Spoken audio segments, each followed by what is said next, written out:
تھی شدت کی، اور حضرت حاجرہ صفا مروہ کی پہاڑیوں پہ چکر لگا رہی تھی کہ کہیں سے پانی مل جائے، لیکن جب پلٹ کر لوٹ کر آتی ہیں تو دیکھا کہ حضرت اسماعیل علیہ السلام کی مقدس اور مبارک ایڑی سے پانی کا چشمہ جاری ہو چکا۔ سبحان اللہ۔ اسماعیل علیہ السلام اگر زمین پر ایڑی مارے تو اللہ تبارک و تعالیٰ پانی کا چشمہ جاری کر دے۔ یہ شان ہے خدمتگاروں کی، سرکار کا عالم کیا۔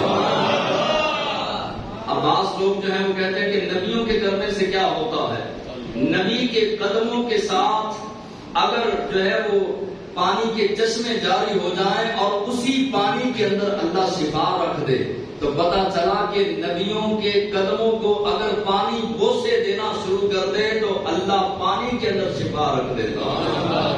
واپس آ کر دیکھا تو اسماعیل علیہ السلام کے قدموں کی طرف جو ہے وہ پانی کا چشمہ یہ جاری تھا۔ آپ نے جو ہے وہ جلدی سے پتھر رکھے، پانی بڑھ رہا تھا، حضرت حاجرہ نے چاروں طرف جو ہے وہ پتھر رکھے، اور پتھر رکھنے کے بعد کہا یا ماں زمزم، اے پانی ٹھہر جا۔ اب جب فرمایا کہ ٹھہر جا تو پانی وہیں پہ ٹھہر۔ انسان رب کا ہو جائے تو پانی کی کہنا مانتا ہے۔ انسان رب کی خاطر قربانی دینے والا ذہن دل دماغ بنا لے تو کائنات کی ہر چیز اس بندے کے تابع کر دی جاتی ہے جو رب کا ہو جاتا ہے۔ آج اولاد بھی ہمارے تابع کیوں نہیں؟ وہ اس وجہ سے کہ ہم اپنے رب کے نہیں بنے۔ جب ہم اپنے رب کے نہیں بنے تو اولاد ہماری نہیں بنے۔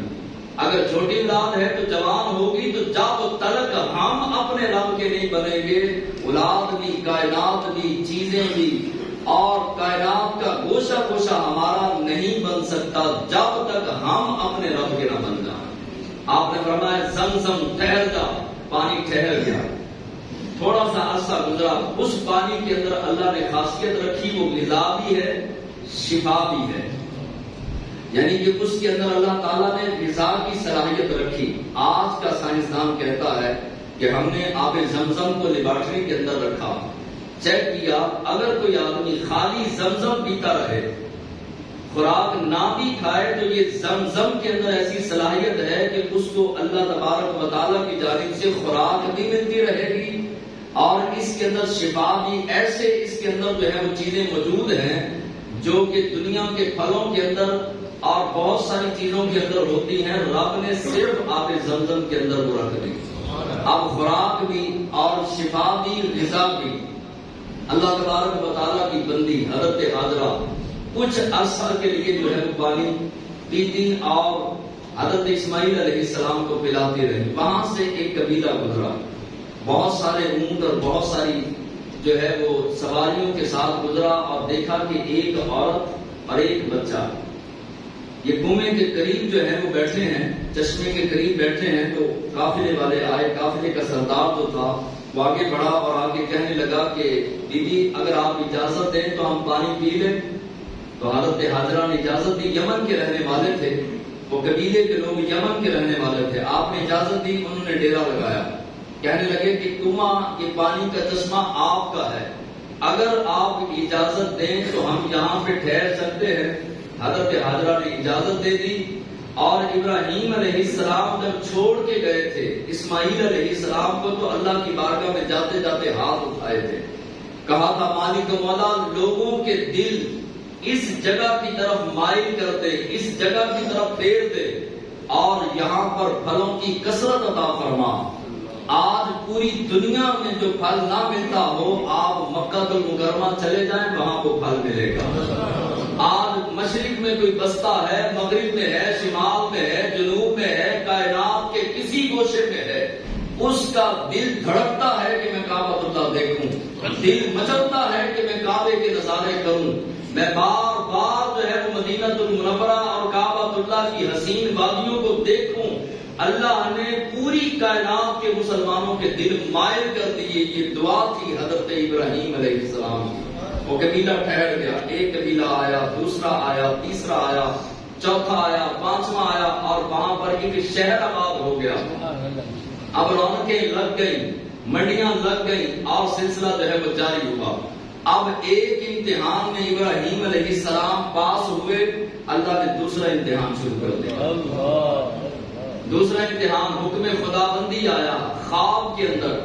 خواب کے اندر خالق کائنات نے اشارہ دیا کہ آپ اسماعیل علیہ السلام کو ذبح کریں.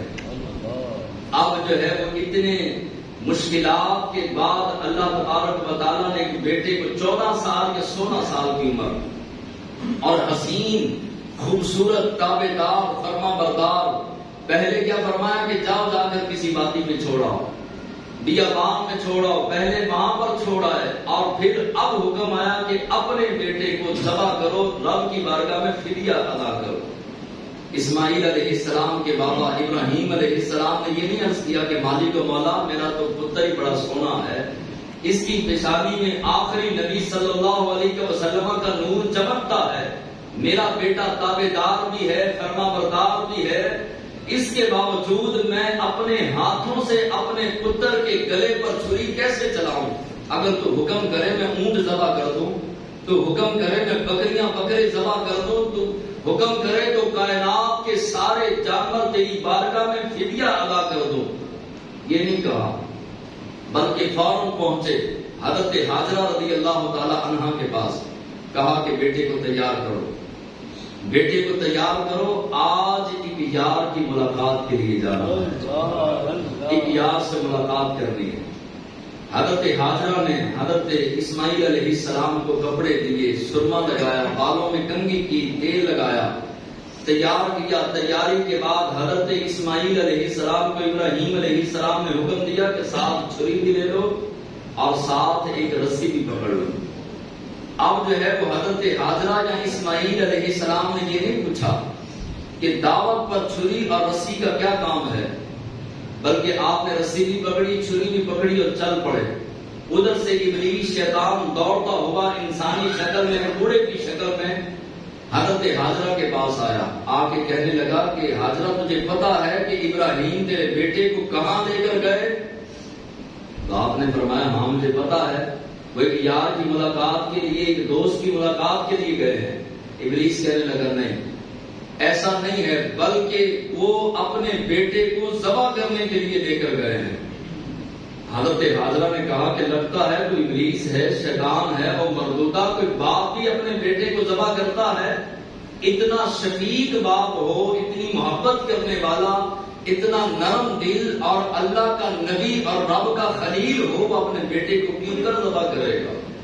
اب جو ہے وہ ابلیس نے کہا کہ انہیں لگتا ہے، انہیں خواب آئی ہے، انہیں لگتا ہے کہ وہ انہیں رب کا حکم ہے اور وہ حکم خداوندی کو بجا لانے کے لیے یہ کام کرنے لگے ہیں.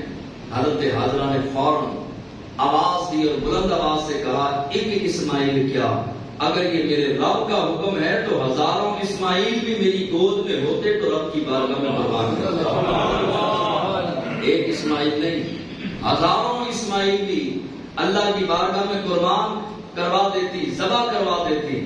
اب جو ہے وہ دوڑتا ہوا حضرت اسماعیل کے پاس ابلیس پہنچا، جا کے کہنے لگا کہ آپ کو پتا ہے کہ آپ کے بابا جان آپ کو کہاں لے کر جا رہے ہیں؟ تو حضرت اسماعیل علیہ السلام نے فرمایا کہ ہاں مجھے پتا ہے، میرے بابا جان ایک دوست کی ملاقات کے لیے جا رہے ہیں. اس نے کہا نہیں، دوست کی ملاقات کے لیے نہیں، بلکہ آپ کو ذبح کرنے کے لیے لے کر جایا جا رہا ہے. حضرت اسماعیل علیہ السلام مسکرائے اور مسکرا کے فرمایا تو لگتا ہے شیطان ہے، ابلیس ہے، بھلا کوئی باپ بھی اپنے بیٹے کو ذبح کرتا ہے؟ تو شیطان کہنے لگا کہ انہیں لگتا ہے کہ یہ رب کا حکم ہے، انہیں لگتا ہے کہ یہ رب کا حکم ہے. اسماعیل علیہ السلام نے فرمایا کہ اگر یہ رب کا حکم ہے تو ایک گردن میری کیا، ہزاروں لاکھوں گردنیں ہوتی تو رب کے حکم پر کٹوانے کے لیے میں تیار تھا. پھر وہ ابراہیم علیہ السلام کے پاس گیا، جا کے کہنے لگا ابراہیم خوابیں جو ہیں وہ سچی کہاں ہوتی ہیں، یہ خواب ہی تو ہے. جبریل نے آ کر آپ کو وحی تو نہیں دی اور ڈائریکٹ رب نے آپ کو حکم نہیں دیا، ایک خواب ہے. حالانکہ نبی کی خواب بھی وحی خدا ہوتی ہے، وہی ہوتی ہے. ابراہیم علیہ السلام نے جو ہے فرمایا کہ لگتا ہے تو شیطان ہے، جلدی سے کنکر پکڑے. 7 کنکر پکڑے اور اسی مقام پر ابراہیم علیہ السلام نے جو ہے وہ شیطان کو مارے اور کہا مردودہ میری گود میں ایک بیٹا ہے، ہزاروں لاکھوں بچے بھی ہوں تو رب کا حکم آ جائے تو ابراہیم گریز نہیں کرے گا، سب کی گردنیں کاٹ دے گا۔ آج تو ہم جانور قربان کرنے کے لیے تیار نہیں، مجبوریاں سناتے ہیں علماء کو، میرے پر قرض ہے، مجھے یہ مسئلہ ہے، مجھے وہ مسئلہ ہے، فون 1.5 لاکھ کا رکھا ہے لیکن قربانی نہیں کرنی، گھر میں ڈیکوریشن جو ہے وہ 2 لاکھ کے 50 ہزار کے پڑے ہیں، ہوٹلوں کے اندر 20 ہزار کے کھانے کھائے جا رہے ہیں، مہنگی گھڑیاں، مہنگے جوتے، مہنگے کپڑے، گھر میں 2 4 اے سی لگے ہیں، لیکن قربانی دیتے ہوئے موت پڑتی ہے۔ قربانی خوش دلی کے ساتھ جو ہے وہ کی جائے۔ اسی بیان کا بقیہ حصہ انشاءاللہ رات ہم درس قرآن میں سنیں گے۔ اللہ تبارک و تعالیٰ